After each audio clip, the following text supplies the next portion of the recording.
अस्सलाम वालेकुम नाज़रीन, प्रोग्राम द न्यूज़ रिव्यू सां गॾु मां आहियां मुंहिंजो मेज़बान फयाज़ नाइच। नाज़रीन, मुल्क जे मथां हिकु तरफ़ तमामु वॾी आफ़त आयल आहे जेका ॿोॾुनि ऐं बरसातनि जे करे आई ऐं उन जे करे मुल्क जा करोड़े माण्हू जेके आहिनि उहे रोडनि रस्तनि ते जेको आहे उहा हिकिड़ी बेवसी वारी ज़िंदगी गुज़ारनि पिया। हुकूमतुनि जे पारां जेके कोशिशूं कयूं पियूं वञनि उहे अणपूरियूं आहिनि। पाकिस्तान पीपल्स पार्टी जे चेयरमैन मुल्क जे वज़ीर ख़ारजा बिलावल भुट्टो ज़रदारी उन हवाले सां आलमी बिरादरी खे अपील कई। वज़ीर आज़म शहबाज़ शरीफ़ साहब बि आलमी बिरादरी खे अपील कई। ताज़ो ई तव्हां ॾिठो त जर्मनी में बिलावल भुट्टो ज़रदारी साहब जेको दौरो कयो उतां बि असांखे इमदाद जे लाइ उनखे चयो त असांजे ॿोॾ मुतासिरीन खे ऐं बरसाति मुतासिरीन जे लाइ इमदाद मिलणु घुरिजे। जंहिंखां पोइ जर्मनी हुकूमत बि पाकिस्तान खे जे ॿोॾ मुतासिरनि लाइ पंहिंजे हिकिड़ी नए पैकेज जो ऐलान कयो। पर बहरहाल इहे सभु ॻाल्हियूं पंहिंजी जाइ ते मुल्क जी मईशत जेका आहे उन जी ख़राबु सूरत हाल आहे। ऐं ॿिए तरफ़ तहरीक इंसाफ़ पारां हक़ीक़ी आज़ादी जे मार्च जो जेको आहे पंहिंजो तयारियूं पियूं थियनि। उहा हक़ीक़ी आज़ादी जो मार्च छा आहे, उन जी हक़ीक़त छा आहे, उन बाबति मुल्क जा इक़्तिसादी माहिर ख़ासि तरह, छाकाणि त सियासी नारेबाज़ी जे हवाले सां जेको हक़ीक़ी मार्च ऐं हक़ीक़ी आज़ादी जी जेका ॻाल्हि हुई उहा त वाइकी थी चुकी आहे। छाकाणि त इमरान ख़ान साहबु जेको चयो पिए त उनजे ख़िलाफ़ु जेको आहे उहो साइफ़री उहो ख़त या उहो जेको हुयो उहो अमरीका मां आयो ऐं अमरीका पंहिंजी हुकूमत खे टॉपिल करण लाइ वॾो हो कयो। उन जो त हाणे हुनजी जेका ऑडियो लीक्स आहिनि उनखां पोइ उनजी पंहिंजे फूकड़े मां हवा निकिरी वई आहे। सभिनी खे सॼे मुल्क खे ख़बर पइजी वई आहे त उहो हिकिड़ो कूड़ ते ॿधल, बदयामती ते ॿधल ऐं इंतिहाई पंहिंजो साज़िशाना अंदाज़ में उन सॼी ॻाल्हि ॿोल खे जेका असांजे एम्बेसडर वाशिंगटन DC जे एम्बेसडर ऐं अमरीकी अहलकार जे विच में जेका थी हुई उनखे बिल्कुलु हिकिड़े सियासी मक़सदनि लाइ इस्तेमालु करण जी हिकिड़ी गंदी साज़िश रेक थी वई बनी ॻाल्हि में, उहा बिल्कुलु वाज़े थी चुकी आहे। पर उन सां गॾोगॾु मुल्क जे इक़्तिसादी मंज़रनामे ते जेकॾहिं नज़र विझे थी त मुल्क जा जेके आज़ादु इक़्तिसादी माहिर आहिनि उहे ॿुधाइनि था त हक़ीक़ी आज़ादी खे कुचलण लाइ हिननि 4 सालनि जी जेका इमरान ख़ान जी हुकूमत हुई उन अहिड़ा क़दम खंया आहिनि जेकॾहिं उन्हनि जा अंग अखर ॾिसजनि त उन्हनि अंगनि अखरनि जे बुनियाद ते बिल्कुलु वाज़े लफ़्ज़नि में चई सघिजे थो त उहो जेका 4 साल हुया मुल्क जी तारीख़ जा बदतरीन साल हुया जन मुल्क खे जी हक़ीक़ी आज़ादी खे जो ख़्वाबु चकनाचूर करे छॾियो ऐं मुल्क खे बदतरीन ग़ुलामी ॾांहुं धिकण जी हिकिड़ी साज़िश जेका सिटी वई।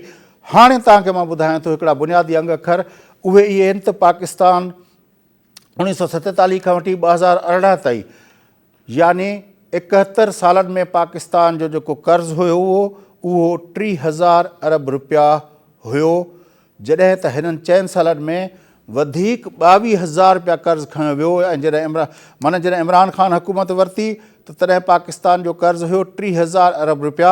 जॾहिं इमरान ख़ान हुकूमत छॾी तॾहिं पाकिस्तान जो कर्ज़ु थी वियो 52,000 अरब रुपया, माना 22,000 रुपया हुन वधीक कर्ज़ु खंया।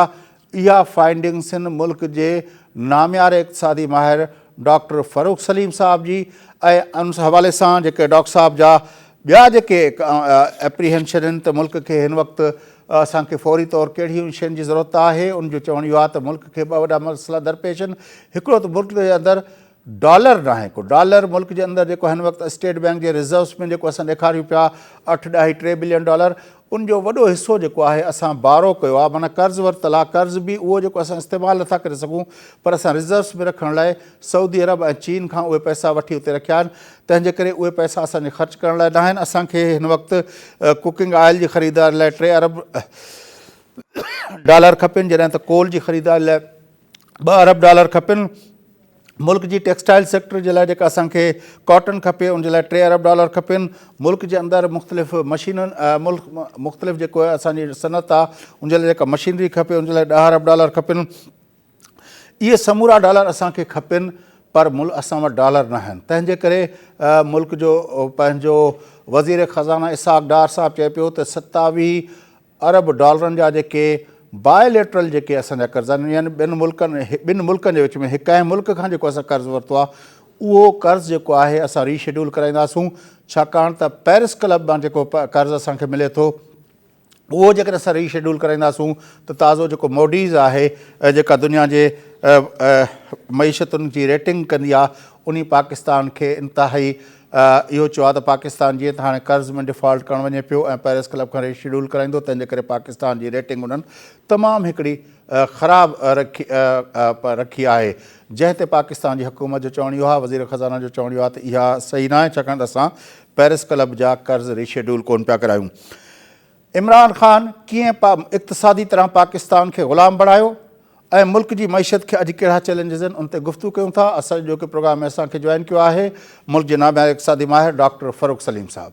मुल्क का इक़्तिसादी मंजरनामा जो आपने पोर्ट्रे किया है, जो स्टेट ऑफ इमरजेंसी आपने पोर्ट्रे की है कि हमें कुकिंग ऑयल, कोल, कॉटन और मशीनरी के लिए जितने पैसे चाहिए, फिर हमारा जो डेट सर्विसिंग और करंट अकाउंट को गैप जो है वो फिल करने के लिए ट्रेड डेफिसिट के जो हमारा है, और फिर बजट डेफिसिट, सर्कुलर डेट, और फिर हमारे जो पब्लिक सेक्टर एंटरप्राइजेज हैं उनके लिए जो हमें इस वक्त जिस कंडीशन में हैं, और फिर दूसरी तरफ हम देखते हैं कि पहले तो मैं चाहूँगा कि ये सारा मंजरनामा जो आपने पोर्ट्रे किया है हमारे नाज़रीन के लिए एक मरतबा अगर पेश कर दें हमारे लिए तो बड़ी मेहरबानी होगी।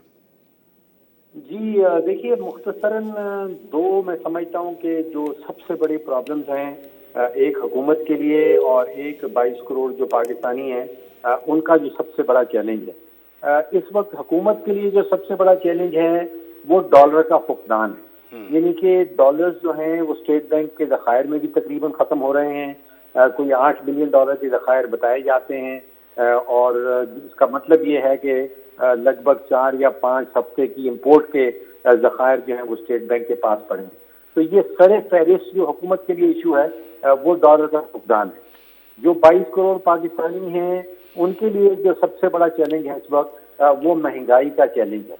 लेकिन आपने उस डॉलर के बारे में कहा है कि जो 8.3 बिलियन हमारे इस वक्त स्टेट बैंक में हैं वो बारोड मनी है, वो हम अपना हमारे पास ऐसा समझे कि हमारे पास $1 भी नहीं है।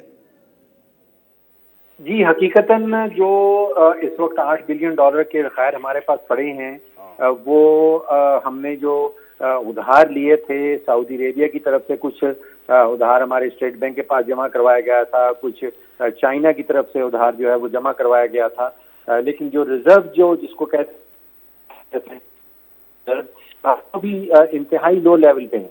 अगर आप इसको कंपेयर करना चाहते हैं तो आप सोचिए कि पाकिस्तान का जो सेंट्रल बैंक है उसके पास कोई 8 बिलियन के रिजर्व हैं, और इंडिया के सेंट्रल बैंक के पास इस वक्त कोई 550 अरब डॉलर के रिजर्व हैं। तो रिजर्व हमारे पास बहुत कम है, और ये सबसे बड़ा चैलेंज मैं समझता हूँ कि वजारत ख़जाना के लिए इस वक्त सामने ये होगा कि उन रिजर्व्स को किस तरह बढ़ाया जाए। आम आदमी के लिए जिस तरह मैंने कहा उनका रिजर्व से कोई डायरेक्ट ताल्लुक नहीं बनता, उनके लिए इशू सबसे बड़ा ये है कि इस वक्त महंगाई की शरह जो है वो आप समझिए कि तकरीबन 47 साल का बुलंद तरीन सतह पे वो पहुंच गई। बिजली का बहुत बड़ा इशू है। अगर आप इजाज़त दें कि ये जो बात आपने कही है इसको थोड़ा एलिबोरेट करने के लिए मैं पूछ लूँ, फिर आम आदमी की तरफ आए, अगर आप इजाज़त दें तो। सुनाइए। जी सर, आपने जो लिखा है और कंटिन्यूसली हम आपको पढ़ रहे हैं, लेकिन आप लिखते अंग्रेज़ी में हैं तो हमारे काफ़ी जो अवाम है वो शायद उस तक उसकी रसाई नहीं हो पाती, इसलिए हमने कहा कि आज आपसे हम अपने नाज़रीन के लिए थोड़ा अपना ये लें आपसे कि ये जो कर्ज़ों के बारे में डार साहब ने जो कहा है कि हम पेरिस क्लब की तरफ नहीं जाएंगे, लेकिन 27 बिलियन के बारे में उसने कहा है कि हम वो जो है उन कर्ज़ों की रीशेड्यूलिंग के बारे में करेंगे, तो ये क्या चक्कर है? देखिए मैं समझता हूँ कि हुकूमत पाकिस्तान ने जो एग्रीमेंट्स लिखे हैं IMF के साथ, हमें वो एग्रीमेंट्स पूरे करने चाहिए, और हुकूमत को ये ऐलान करना चाहिए कि हम किसी किस्म का जो भी रियासत पाकिस्तान वजारत ख़ज़ाना ने एग्रीमेंट किए हैं उनकी खिलाफ वर्जी नहीं करेंगे। साथ ही साथ और बहुत सारे एवेन्यूज ऐसे हैं जिनकी तरफ हम जा सकते हैं और वहाँ से किसी किस्म की रिलीफ हम सीख कर सकते हैं। तो पेरिस क्लब का कोई 1 बिलियन डॉलर की कर्जाजात की वापसी है, अगर उसकी तरफ ना भी जाया जाए तो मैं समझता हूँ कि डार साहब की जो स्टेटमेंट है वो दुरुस्त है कि हमें इस वक्त पेरिस क्लब के पास जाके कुछ कर्जों की कर्जों में रिलीफ नहीं मांगनी चाहिए।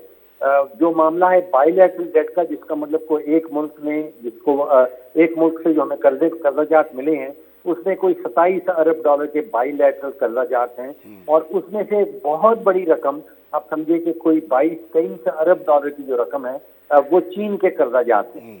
अगर उनके ऊपर हमें कुछ रिलीफ मिल जाती है, रिलीफ से मुराद ये है कि अगर वो ड्यू डेट से हमें कुछ इजाफी पीरियड मिल जाता है उसकी वापसी करने का, तो मैं समझता हूँ कि पाकिस्तान के जो इस माली साल की रिक्वायरमेंट है वो पूरी हो जाएगी।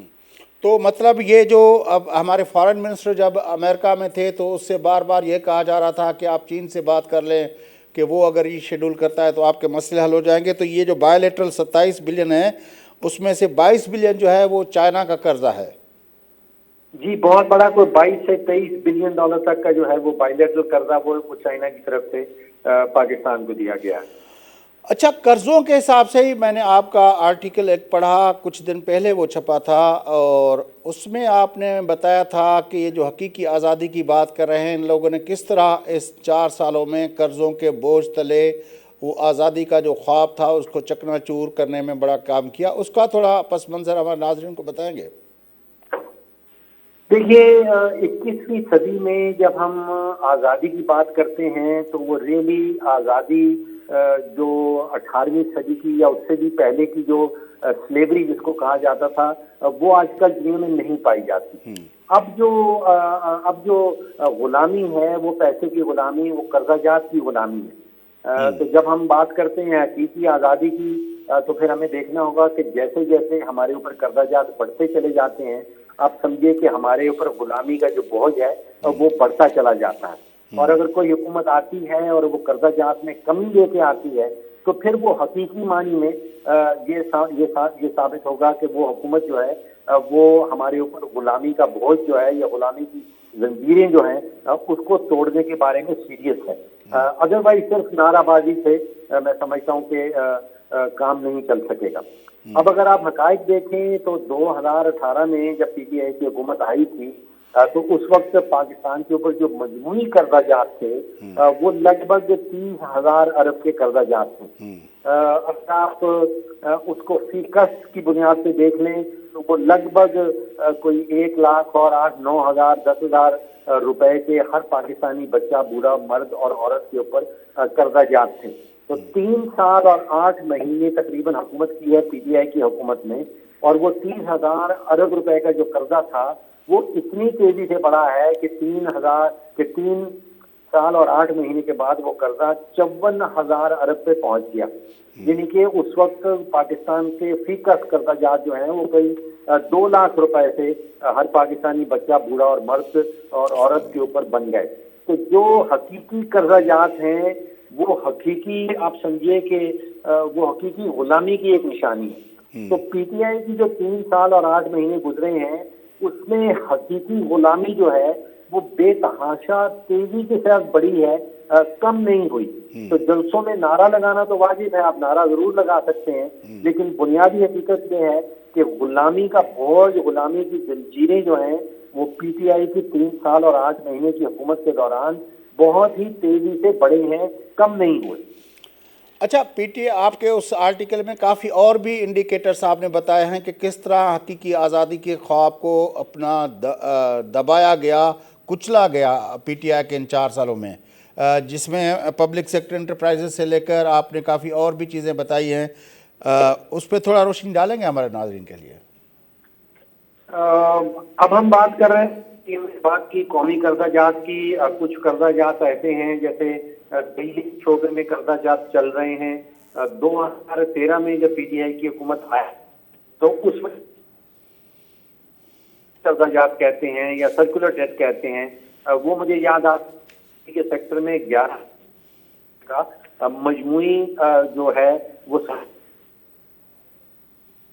3,008 महीने के बाद जो हुकूमती फिगर हमें बताई गई है वो ये है कि 1100 अरब से जो सर्कुलर डेट है, जो गर्दिशी कर्जाजात हैं, वो पे पहुंच गए थे। तो वहां पे भी एक एलिमेंट ये नजर आता है कि जो कर्जाजात की जंजीरें हैं, जो गुलामी की जंजीरें हैं, सिर्फ बिजली के शोबे के अंदर वो भी तकरीबन 2 गुना गैस के शोबे में अगर एक नजर डाली जाए तो 2013 में जो टोटल गैस के सेक्टर के अंदर हमारे ऊपर कर्जात थे वो 350 अरब थे, और 2018 में जब पीडीए की हुकूमत चली गई तो हमें मालूम हुआ कि वो 1400 अरब पे पहुंच गए हैं। इसलिए इसी तरह पाकिस्तान स्टेट ऑयल जो हुकूमती इदारा है उसके कर्जात कोई उसके जो सर्कुलर डेट थे जो गर्दिशी 100 अरब के थे 2013 में, और 2018 में वो बढ़कर कुछ 650 अरब के पहुंच चुके थे। इसी तरह पब्लिक सेक्टर एंटरप्राइज का जो आपने जिक्र किया, जो हुकूमती इदारे हैं, कोई 195 ऐसे इदारे हैं जो हुकूमत चला रही है, उनके नुकसानात जो हैं वो बढ़ते बढ़ते कहीं 2000 अरब पे पहुंच गए हैं। तो ना सिर्फ वो कौमी कर्जात बढ़े हैं, बल्कि बिजली के शोबे के गैस के शोबे के कर्जात, पाकिस्तान स्टेट ऑयल के कर्जात और पाकिस्तान और पब्लिक सेक्टर एंटरप्राइज के कर्जात सभी में 2, 3, 4, 5 गुना इजाफा हुआ है 3 साल और 8 महीने के अरसे के दौरान। तो अब जो बात हमने करनी थी, आपने कहा था कि ये तो है हुकूमत के लिए चैलेंज कि हमारे पास डॉलर जो है वो बिल्कुल नहीं है।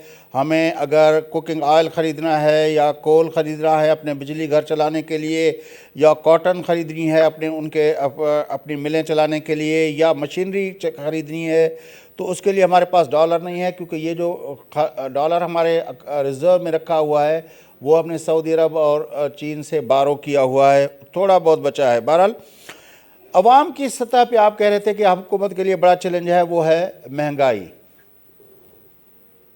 जी, उस पर थोड़ा किस तरह उस पे वो उसके डायनामिक्स और उसके रिजॉल्व क्या है उसका? अच्छा, महंगाई की आप देखिए कि महंगाई का जो सिक्का है उसकी आप समझिए कि 2 शक्लें हैं। एक तो जिसको हम कहते हैं इम्पोर्टेड महंगाई, जिसका मतलब ये है कि जो चीजें हम मुल्क के बाहर से इंपोर्ट करते हैं, जिसमें तेल है, गंदम भी इंपोर्ट हो रही है और मशीनरी इंपोर्ट हो रही है, बेतहाशा चीजें इंपोर्ट करते हैं। अगर आलमी मंडियों में उनकी कीमत बढ़ जाती है तो जाहिर बात है कि डॉक्टर साहब, आपको तो आपने देखा होगा कि अब तो हमारी अशराफिया जो पानी पीती है, बॉटल्ड वाटर जिसको है, वो भी बाहर से मंगवा के पीती है, हमारे किसी यहाँ के लोकल प्लांट का नहीं पीते। तो इसका मतलब ये है कि अगर वो आलमी मंडियों में उनकी कीमत बढ़ती है, हमारा रुपया गिरता जाता है, तो पाकिस्तान में भी महंगाई की शरह बढ़ जाएगी। एक रिलीफ हमने देखा है पिछले शायद आप समझ लीजिए कि 12-13 दिनों के अंदर, जब से इसहाक डार साहब ने कलमदान संभाला है वजारत खजाना का, आपने देखा कि रुपया मुसलसल मजबूत हुए चला जा रहा है। और अगर रुपया मजबूत होता है तो फिर आप सोचिए कि जो इम्पोर्टेड महंगाई की हम बात कर रहे हैं वो उसका जो बोझ है पाकिस्तानियों के ऊपर कम हो जाएगा। दो चीजें जो हैं जो इसहाक डार साहब की फेवर में जा रही हैं आलमी मंडियों के हवाले से, उसमें से एक ये है कि जो पाम ऑयल है, जो खाने बनाने का तेल है, उसकी कीमत खास तौर पे जो मलेशिया से हम इम्पोर्ट कर रहे हैं उसकी कीमत बहुत ही तेजी से गिरी है। जो 7,000 रिंगट का तेल था वो अब 2,500-3 हजार रिंगट का बिकने लगा है आलमी मंडी के अंदर। इसका मतलब ये है कि कुछ रिलीफ जो है वो पाकिस्तानी अवाम को खाने बनाने के तेल के हवाले से मिल सकती है। जो डीजल और पेट्रोल के हवाले से मार्केट बड़ी तेजी से आलमी मंडियों में गिरी थी। कुछ माह पहले जो 130 डॉलर का बैरल तेल बिक रहा था वो कहीं 80-85 पे आ गया था।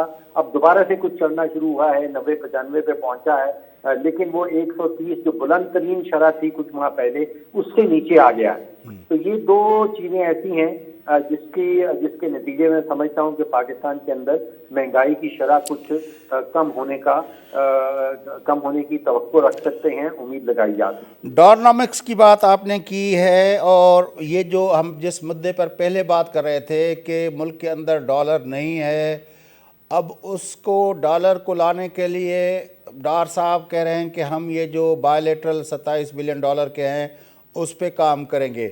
आपके ख्याल में अगर ये हो जाता है तो ये जो डेफिशिएंसी है हमारे अपने रिजर्व्स के अंदर या हमारी जो रिक्वायरमेंट्स हैं हम उसको एड्रेस कर पाएंगे? देखिए, कर्जा लेने के नतीजे में मुल्क नहीं चल पाते कि हम सिर्फ एक ही तवक्को लगा के रखते हैं कि हमें यहाँ से कर्जा मिलेगा, वहां से कर्जा मिलेगा और उसकी बुनियाद के ऊपर हम अपनी मईशत को आगे लेके बढ़ेंगे। बुनियादी इस्लाहात जब तक हम पाकिस्तान के अंदर नहीं कर पाते उस वक्त लॉन्ग टर्म फ्यूचर जो है पाकिस्तान का वो सिर्फ और सिर्फ कर्जों की बुनियाद पे वो नहीं रखा जा सकता, उसकी बुनियाद उसके ऊपर नहीं रखी जा सकती। पिछले 25-30 सालों में हम देख रहे हैं कि कर्जों की बुनियाद के ऊपर मईशत को चलाने की कोशिश की जा रही है। 2-3 हुकूमतें आई हैं, पहले पीपल्स पार्टी की हुकूमत आई, फिर PMLN की हुकूमत आई, CPI की हुकूमत आई, अब दोबारा से PDM की हुकूमत आ रही है। बुनियादी इस्लाहात के ऊपर गौर व खौस नहीं किया जा रहा। बुनियादी इस्लाहात से मतलब ये है कि अगर आपके बिजली के शोबे में 500-600 अरब रुपए का सालाना नुकसान हो रहा है तो उसको दूर किस तरह किया जाए। गैस के शोबे में अगर नुकसान हो रहा है तो उसको दूर किस तरह किया जाए। अगर पब्लिक सेक्टर एंटरप्राइजेज नुकसान कर रही हैं तो उनको प्राइवेटाइज किस तरह किया जाए। अभी तकरीबन सारा फोकस जो है वो इजाफी कर्जाजात के ऊपर है और बुनियादी इस्लाहात की बात नहीं हो रही। तो ये जो आपने 3 चीज़ें कही कि हमारा अपना पब्लिक सेक्टर एंटरप्राइजेज जिनको काफ़ी अरसे से हमारे इक़्तिसादी माहिर सफ़ेद हाथी कह रहे हैं कि वो हमें खा रहे हैं, दे कुछ नहीं रहे। उसके अलावा जो है अपना इस्लाहात, अपना जो 2 आपने कही, क्या टैक्स रिफॉर्म्स की भी उसमें शामिल, उस रिफॉर्म्स का हिस्सा होना चाहिए? क्योंकि टैक्स कलेक्शन के हवाले से हमारी पोजीशन काफ़ी दुनिया के उस रेटिंग के अंदर काफ़ी लो है। देखिए, टैक्स का मामला जहाँ तक मेरी जाती ओपिनियन है, मैं समझता हूँ कि पाकिस्तान का हर शहरी, हर बच्चा, बूढ़ा, मर्द और औरत टैक्स पे करता है, चाहे वो इनडायरेक्ट टैक्स हो या वो डायरेक्ट टैक्स हो। डायरेक्ट टैक्स में कम लोग आ रहे हैं लेकिन इनडायरेक्ट टैक्स में तकरीबन 22 आ जाते हैं। मैं नहीं समझता हूं कि टैक्स की कलेक्शन जो है वो मेन मसला है हमारी मैशत का या हमारे मुल्क का। हमारा मेन मसला ये है कि हुकूमती अखराजात बहुत ज्यादा है।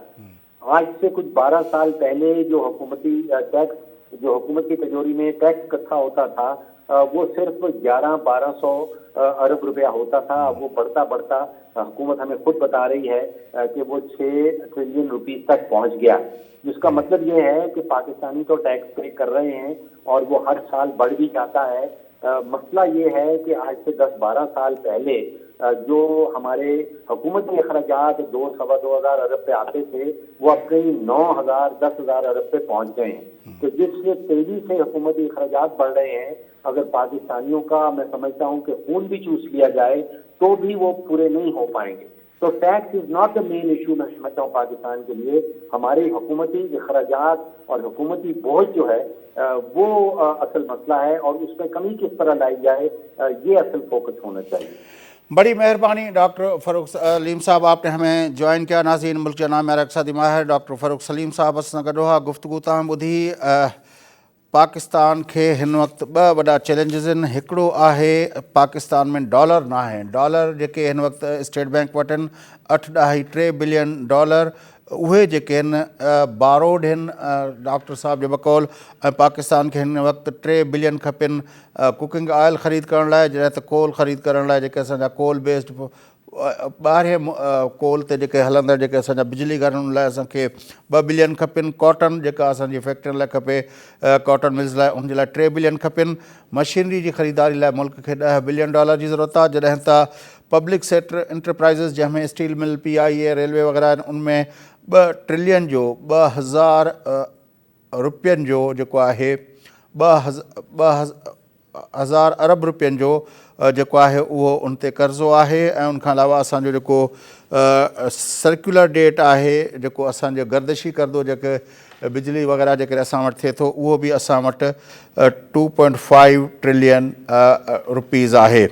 ईअं ई जेको आहे बजट डेफिसिट मुल्क जो जेको आहे उहो ख़ुदि जेको आहे 6 ट्रिलियन ते पहुची चुको आहे। त इन सॼी सूरत हाल में पाकिस्तान खे डॉलर खपनि ऐं डॉलर जे लाइ जेको ॿुधायो पियो वञे त फ़िलहाल फौरी तौरु जेको इमीडिएट मसइले जो हल आहे उहो हुकूमत वटि इहो आहे त जेका ही ॿोॾि जे करे ऐं बरसातुनि जे करे हिकिड़ो गुडविल या हिकिड़ी सिंपैथी दुनिया में क्रिएट थी आहे। उनमें पाकिस्तान आलमी बिरादरी खे चवे त उहे कर्ज़ माफ़ थियनि। ऐं उन्हनि में बि जीअं डॉक्टर फ़ारूक सलीम साहब चयो पिए, जेका ॻाल्हि असां जितां शुरूआत कई त इसाक़ डार साहब चए थो त पेरिस क्लब जो जेको आहे जेके $10 बिलियन आहिनि उन्हनि जे हवाले सां रीशेड्यूलिंग न थींदी, पर जेका पाकिस्तान खे जे मथां $27 बिलियन ॿिया आहिनि जेके बायोलेटरल ॿिनि मुल्कनि जे विच में, ॿिनि मुल्कनि जेके असांखे ॾिना आहिनि, जंहिंमें सभ खां वॾो हिसो चीन जो आहे, जंहिं $22 बिलियन जेके कर्ज़ु पाकिस्तान खे ॾियणो आहे। जेकॾहिं उहे $27 बिलियन जी रीशेड्यूलिंग थी वई त पाकिस्तान खे हिकिड़ो फिस्कल कुशन मिली वेंदो। ऐं ॿियो मसइलो महांगाई जो आहे, जेको जिन काबू में कोन थो अचे। हुकूमत लाइ इहे ॿिया वॾा इक़्तिसादी महाज़ ते चैलेंज आहिनि ऐं उन्हनि जो हल ॻोल्हण लाइ डॉक्टर साहिब जो चवणो इहो आहे त उहे कर्ज़नि सां जेकॾहिं मईशत असां हलाईंदा रहंदासीं त पोइ उन मां असांखे फ़ाइदो कोन थींदो। त उन जे लाइ ज़रूरी आहे त असां पंहिंजी मईशत खे पंहिंजनि पेरनि ते बीहारियूं ऐं पेरनि ते बीहारण लाइ ज़रूरी आहे त असां बुनियादी रिफॉर्म्स कयूं। उन्हनि बुनियादी रिफॉर्म्स जे अंदरि सभ खां अहम ॻाल्हि इहा आहे त असां हुकूमती अख़राजात जेके नॉन डेवलपमेंटल एक्सपेंडिचर्स थियनि था उहे असां घटायूं ऐं असां उन सां गॾोगॾु ॿियो जेको आहे असां मुल्क जे अंदरि जेके इहे पब्लिक सेक्टर इंटरप्राइज़िस आहिनि, बकौल डॉक्टर साहिब जे, त असां इन्हनि मां जान छॾायूं, इन्हनि ते जेको ख़र्चु थिए पियो इन मां जान छॾायूं। ऐं उन सां गॾोगॾु असां मुल्क जे अंदरि जेको तेल ऐं पंहिंजो बिजली ऐं हिन जा जेके सर्कुलर डेट्स वग़ैरह असांखे मुंहुं ॾियणा पइजी वञनि था ऐं असांखे ख़ामख़ा उहे पैसा कंपनियुनि खे ॾियणा पइजी वञनि था, उन मां असां जान छॾायूं। इहे हुया ॿ टे मयर्स जेके डॉक्टर साहिब ॿुधाया। बहरहाल मईशत तमामु वॾो मौज़ू आहे, उन ते जेकॾहिं गुफ़्तगू कबी त उनमें टैक्स रिफॉर्म्स खां वठी ख़ुदि जेको आहे इंडस्ट्रियलाइज़ेशन खां वठी जॉब क्रिएशन खां वठी ह्यूमन रिसोर्स डेवलपमेंट खां वठी ॿियूं केतिरियूं ई शयूं ईंदियूं जिन ते असांजे हुकूमतुनि खे फोकस करिणो पवंदो, छाकाणि त पाकिस्तान हिन वक़्तु दुनिया जो 6 नंबर वॾो मुल्क आहे पॉपुलेशन जे हवाले सां, आबादी जे हवाले सां दुनिया जो 6 नंबर वॾो मुल्क आहे। पर जॾहिं असां हुनखे ॾिसूं था असां पंहिंजी इक़्तिसादी जेका आहे GDP जेका आहे मुल्क जी जेका उहो उन हिसाब सां त असां तमामु घणो हेठि आहियूं। तंहिंजे लाइ पाकिस्तान खे पंहिंजी GDP खे वधाइण जे लाइ ज़रूरी आहे त असां ह्यूमन रिसोर्स बहितर क्वालिटी जो पैदा कयूं। असांजे तालीमी इदारनि मां जेके पहिरियों त असां सभई माण्हू तइलीम याफ़्ता थियूं, छाकाणि त हिन वक़्तु बि मुल्क जो जेको आहे 22 पंहिंजो चयो वञे थो 22 करोड़ जे मुल्कनि मां 2 करोड़ ॿार जेके आहिनि उहे असांजा जेको आहिनि स्कूलनि खां ॿाहिरि आहिनि। 2 करोड़ ॿार जो मतिलबु आहे त स्कूल गोइंग एज में जेके माण्हू आहिनि उनजो वॾो हिसो जेको आहे उहो असांजे स्कूलनि खां ॿाहिरि आहे। उन माण्हू तालीम नथा पाए सघनि ऐं उनखां पोइ असांजे पब्लिक सेक्टर जे इदारनि में जेके स्कूलनि में ख़ासि तरह सिंध ऐं बलोचिस्तान जे अंदरि जेके असांजा सरकारी स्कूल आहिनि उते जेका एजुकेशन ॾिनी वञे थी उन जी जेका आहे उहा केतिरी कारगर आहे। उनखां पोइ असांजी यूनिवर्सिटियूं जेके आहिनि दुनिया जे टॉप 100 यूनिवर्सिटीज़ में बि असांजी का यूनिवर्सिटी कान थी अचे, त पोइ उन मां ई अंदाज़ो लॻाए सघिजे थो त असां पंहिंजे ह्यूमन रिसोर्स डेवलपमेंट लाइ छा पिया कयूं। तंहिंजे लाइ असांजो जेकॾहिं ह्यूमन रिसोर्स डेवलप थींदो त उहो न सिर्फ़ु हिते बल्कि दुनिया जे ॿियनि मुल्कनि में हाणे ख़ासि तरह जॾहिं हिकिड़ो अहिड़ो माहौल आहे जिते माण्हू पंहिंजो घर वेठे जेको आहे IT जे शोबे में ऐं ॿिया केतिरा ई शोबा आहिनि, फाइनेंस जे शोबे में माण्हू घर वेठे ई जेको आहे बिलियंस ऑफ रुपीज़ जेको आहिनि उहे पंहिंजनि मुल्कनि लाइ अर्न पिया कनि। उन सूरत हाल में जेकॾहिं पाकिस्तान जी ह्यूमन रिसोर्स IT में ऐं पंहिंजो फाइनेंस में ऐं ॿियनि शोबनि में असां जेकॾहिं उहो कयूं त शायदि असांजो जेको आहे मुल्की मईशत खे तमामु घणी सघ मिले। उन सां गॾोगॾु असांजे मुल्क जे अंदरि जेका इंडस्ट्रियलाइज़ेशन आहे उहा ॾींहों ॾींहुं ख़राबु थींदी थी पई वञे। उनजो सबबु असां वटि जेको वॾे में वॾो सबबु आहे हिकिड़ो त उहो इंडस्ट्रियलाइज़ेशन लाइ जेको तरीक़ाकार खपे, जेका सहूलियतूं खपनि, ईज़ ऑफ डूइंग बिज़नेस जेका आहे, याने बिज़नेस करण जे लाइ जेको आसानी खपे, याने कि तव्हांखे जेकॾहिं बैंकुनि खां कर्ज़ु खपे तव्हांखे बैंकूं कर्ज़ु ॾियनि त तव्हां इंडस्ट्री लॻायो, उनखां पोइ तव्हांजा ₹5 पंहिंजा हुजनि, ₹5 बैंकुनि जा, उहा इंडस्ट्री लॻी वञे। उनखां पोइ उहो जेको तव्हां प्रोडक्शन ठाहियो उहा प्रोडक्शन खपाइण लाइ तव्हांखे एक्सपोर्ट करण लाइ तव्हांखे जेकॾहिं सपोर्ट खपे उहा मिले। पर असांजे मुल्क जो अंदरि जेको ईज़ ऑफ डूइंग बिज़नेस जे लाइ जेके मयर्स हुकूमतुनि पारां ऐलान कया वञनि था उन्हनि जो नतीजो कोन थो निकिरे। नतीजे तौर ते असांजे मुल्क जे अंदरि ईज़ ऑफ डूइंग बिज़नेस बिल्कुलु न आहे। उनखां पोइ बि जेका वॾी ॻाल्हि आहे उहा आहे कॉस्ट ऑफ डूइंग बिज़नेस, याने असां कारोबार हिते करणु चाहियूं, का इंडस्ट्री लॻाइणु चाहियूं, उनजे लाइ बिजली असांखे महांगी मिलंदी, उनजे लाइ हिते गैस असांखे महांगी मिलंदी ऐं उहा जेका आहे रेगुलर बुनियादनि ते न मिलंदी। कॾहिं गैस जी लोड शेडिंग हूंदी, कॾहिं बिजली जी लोड शेडिंग हूंदी, तंहिंजे लाइ तव्हांजे मथां जेको उहो जेका लेबर कॉस्ट हूंदी उहा वधंदी वेंदी, तव्हां वटि उहा प्रोडक्शन ओतिरी पूरी न थी सघंदी। नतीजे तौर ते असां दुनिया जे ॿियनि मुल्कनि जे भेट में कॉम्पिटेटिव नथा रही सघूं ऐं नतीजे तौरु असांजे अंदरि मुल्क मां केतिरियूं ई सनतूं जेके आहिनि उहे मिसाल तौरु असांजे वॾे में वॾो एक्सपोर्ट जो सेक्टर जेको रहियो आहे उहो टेक्सटाइल रहियो आहे। पर टेक्सटाइल जे शोबे में तव्हांखे ॾिठो आहे त कुझु हिकु ॾेढ ॾहाके खां वठी असांजी टेक्सटाइल शिफ्ट थींदी रही पंहिंजो बांग्लादेश में। बांग्लादेश उते ईज़ ऑफ डूइंग बिज़नेस ऐं पंहिंजो कॉस्ट ऑफ डूइंग बिज़नेस ॿिन्ही मामलनि में जेको आहे टेक्सटाइल सेक्टर खे सपोर्ट कयो। नतीजे तौर ते अॼु बांग्लादेश जी सिर्फ़ु टेक्सटाइल जी जेका आहे पंहिंजो जेका एक्सपोर्ट आहे उहा असांजे मजमूई एक्सपोर्ट खां बि काफ़ी घणी आहे। तंहिं करे इहे समूरा मामला जेके आहिनि असांजे हिन मौजूदा हुकूमत खे, जेका असांजी ईअं खणी सम्झो त मखलूत हुकूमत आहे, जंहिंमें पाकिस्तान पीपल्स पार्टी, पाकिस्तान मुस्लिम लीग नून ऐं उनखां अलावा JUI ऐं ॿियूं नंढियूं वॾियूं पार्टियूं जेके PDM में रहियूं, जंहिंमें महमूद ख़ान अचकज़ई जी पार्टी हुजे या अख्तर महंगल जी पार्टी हुजे या वली ख़ान जे पुटु असफंदियार वली जी पार्टी हुजे, उहे सभई पार्टियूं जेके आहिनि उहे हिन जो हिसो आहिनि। तंहिं करे उन पार्टियुनि खे हिन वक़्तु जॾहिं हू इमरान जी हुकूमत जे मथां इहा तनक़ीद करे त जेका डॉक्टर फ़ारूक सलीम बि चए पिए त हिन 4 सालनि में इमरान ख़ान मुल्क जी मईशत जो बेड़ो ॿोड़ियो आहे। तंहिं करे हाणे मुल्क जे मईशत खे बहितर करण लाइ असांखे न सिर्फ़ु इहो फौरी तौरु जेके रिलीफ खपनि था पिया त तव्हांखे जेकॾहिं $27 बिलियन जो रीशेड्यूलिंग मिले थी, पर उन सां गॾोगॾु बुनियादी स्ट्रक्चरल रिफॉर्म्स करणा पवंदा। उन सां गॾोगॾु मुल्क जी मईशत खे पेरनि ते बीहारण लाइ असांखे उहे समूरा ॾुखिया फ़ैसिला करणा पवंदा जंहिंसां मुल्क जी मईशत पंहिंजनि पेरनि ते बीह सघे। जेकॾहिं असां इहो न करे सघियासीं त पोइ यकीनी तौर ते कर्ज़नि ते, जेका डॉक्टर साहिब जा वर्ड हुया डॉक्टर फ़ारूक सलीम जा, त कर्ज़नि ते मईशत हलंदी त मुल्क जी हक़ीक़ी आज़ादी हासिल न थी सघंदी।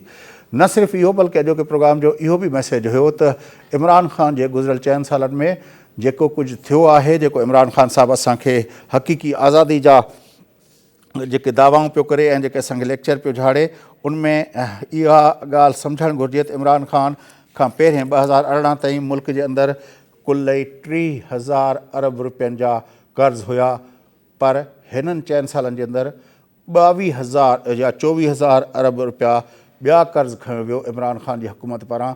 त मुल्क खे जेकॾहिं एॾा कर्ज़ खणी हलायो वेंदो त उन सां हक़ीक़ी आज़ादी कहिड़ी मिलंदी। इहो हुयो डॉक्टर फ़ारूक सलीम जो केस त मुल्क जी हक़ीक़ी आज़ादी खे जेको ख़्वाबु जेको हुयो उन खे ॿेड़ो ॿोड़ण में, उन ख़्वाब खे चकनाचूर करण में मुल्क जे पोयनि हुकूमतुनि जो जेके बि हुयूं उन्हनि जा फ्लॉस पंहिंजी जाइ ते, उहे के धोतल पोतल या को साफ़ सुथरी या तनक़ीद खां बलतर न हुयूं, पर सभ खां वॾो जेको कर्ज़ु खयो वियो आहे 22,000, यानी टोटल 47 खां वठी 2018 ताईं, यानी 70 सालनि में तव्हां 71 सालनि में तव्हां खणो था 30,000 अरब रुपया, ऐं वरी जेकॾहिं हिकिड़े 4 सालनि जे ब्रीफ पीरियड में तव्हां खणो था 22,000 अरब रुपया, त तव्हां अंदाज़ो लॻायो त गुज़िरियल हुकूमत मुल्क खे कर्ज़नि जे वर केॾो तपायो पंहिंजो दॿायो। ऐं उन कर्ज़नि जे वर चाढ़ण जे करे अॼु जेको आहे जेके हीअ हक़ीक़ी आज़ादी जा नारा पिया लॻनि, ऐं उन सां गॾोगॾु जेका ॿी जेको बयानियो पेश पियो थियो असां वटि त को ॿाहिरियां साज़िश थी आहे, उहो साज़िश वारो बयानियो बि ख़तमु थी वियो। जो उहो ऑडियो लीक्स अची वियो, उन खां पोइ सॼी दुनिया खे ख़बर पई त उहो दरअसल हिकिड़ी रांदि हुई जेका खेॾी वई, जंहिंखे हमने तो इस पे खेलना है, उहो खेॾण वारो इमरान ख़ान ऐं उनजे साथियुनि जो जेको उहो मामिलो पंहिंजी जाइ थियो। पर जेके अंग अखर मईशत जा ॿुधाइनि था त कीअं हुननि मुल्क जी मईशत खे हिननि 4 सालनि में हिकिड़ी अहिड़ी खाई में वञी किरायो आहे जितां हक़ीक़ी आज़ादी जो ख़्वाबु जेको आहे, पहिरियों त ख़्वाबु त हुयो पर हिननि 4 सालनि में उहो ख़्वाबु बि चकनाचूर थींदो नज़र अचे थो पियो। तंहिंजे करे इहा हक़ीक़ी आज़ादी जा मार्च पंहिंजी जाइ ते इमरान ख़ान भली कंदो रहे, पर जेकॾहिं इमरान ख़ान जो ट्रैक रिकॉर्ड गुज़िरियल 4 सालनि जी हुकूमत जो ॾिसिजे त हक़ीक़ी आज़ादी जे ख़्वाब खे साबिया बनाइण त परे जी ॻाल्हि खे उनखे चकनाचूर करण जो सबबु जेको आहे उहो इमरान ख़ान साहिबु थियो आहे। नाज़रीन, सां गॾु प्रोग्राम जो वक़्तु ख़तमु थिए थो। पंहिंजो मेज़बान फयाज़ नशीद इजाज़त सदाईं गॾु।